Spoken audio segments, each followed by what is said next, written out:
Dewas KPK akhirnya mengumumkan nasib dua pimpinan KPK yang dilaporkan sejumlah pihak. Hasilnya, Ketua KPK Firly Bahuri lolos, sedangkan Wakil Ketua KPK Johannes Tanak bakal menjalani sidang kode etik.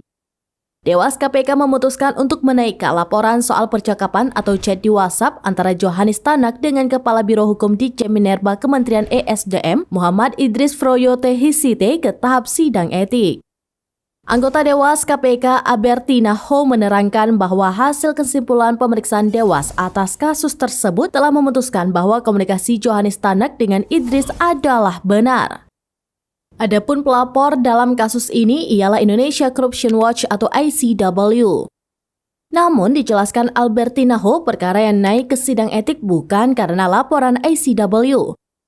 Lebih lanjut, Dewas KPK mengatakan laporan terkait pemberhentian Brigjen Pol Endar Priantoro sebagai Direktur Penyelidikan KPK tidak dapat diteruskan ke tahap sidang etik. Itu artinya Ketua KPK Firly Bahuri dan pimpinan lainnya dianggap tidak melanggar kode etik. Anggota Dewas KPK Syamsuddin Haris menyebut laporan dugaan pelanggaran kode etik Firly Bahuri dan kawan-kawan tidak bisa dilanjutkan karena tidak cukup bukti.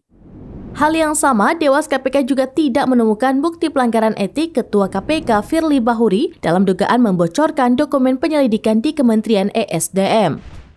Adapun Firly Bahuri dilaporkan mantan Direktur Penyelidikan KPK Brigjen Endar Priantoro dan 16 pihak lainnya. Dewas pun tidak menemukan adanya komunikasi antara Firly dan PLH Dirjen Minerba Kementerian ESDM Muhammad Idris. Bahkan, Dewas juga tidak menemukan adanya perintah Menteri ESDM Arifin Tasrif untuk menyuruh Hisite menghubungi Firly.